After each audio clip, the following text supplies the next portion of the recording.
এখন যে গিজারটা দেখতে পারলেন, একটা ভয়াবহ বিস্ফোরণ ঘটে কিছুদিন আগে চাঁদপুর জেলায় ভয়াবহ একটা বিস্ফোরণ ঘটছে গিজার থেকে। আসুন, আপনারা যারা শীতের সময়ে যারা গিজার ইউজ করি তাদের ক্ষেত্রে একটা ঝুঁকিপূর্ণ সময় থাকে, বা গিজারটা একটা সুবিধাজনক প্রোডাক্ট না। তো কী কী কারণে এই ঝুঁকিপূর্ণ সমস্যাগুলোর সম্মুখীন আমরা হতে পারি একটু জেনে নেই। প্রথমত, আমরা যদি কম দামের কিছু গিজার আছে বাজারে সহজলভ্য, কিছু টাকা সাশ্রয় করার জন্য আমরা পরিবারকে একটা হুমকি স্বরূপ সম্মুখে ফেলে দেই। তো এই ক্ষেত্রে আমাদের যা করণীয়, আমরা যে কোনো ব্র্যান্ডেড বা ভালো ব্র্যান্ডেড একটা কোম্পানি দেখে গিজার কিনবো, যাতে আমাদের ভবিষ্যৎ প্রজন্ম সেফ থাকে। গিজারের ভিতরে থার্মোস্টেট থাকে।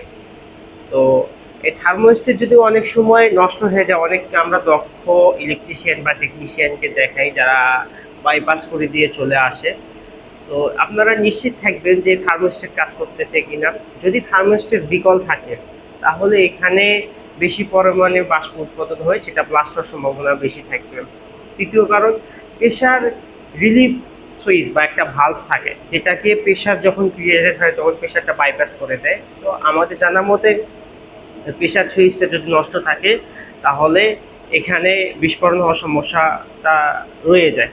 যেমন প্রেশারটা যদি বাইপাস না হয় তখন এক সময় এই আমরা যে গিজারের যে বোতলটা আছে অর্থাৎ ট্যাঙ্কিটা আছে এটা অনেক সময় ফুলে যায় বা একটা চাপ প্রয়োগ হয়, যখন এটা বিস্ফোরণ হওয়ার সম্ভাবনা বেশি থাকে।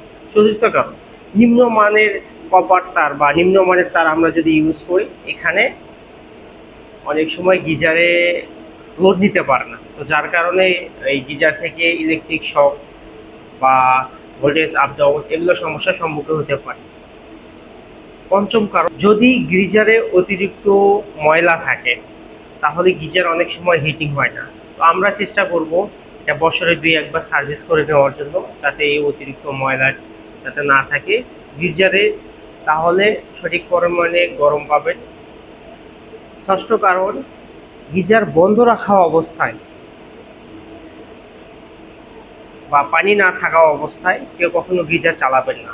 যেমন আমি একটা উদাহরণস্বরূপ বলি, আপনি একটা উত্তপ্ত পাতিলে যখন পানি দিবেন তখন সেটা একটা বিস্ফোরিত বা একটা বাজে সাউন্ড করবে। তো সেই ক্ষেত্রে গিজারের ভেতরে একটা হিটিং কয়েল থাকে।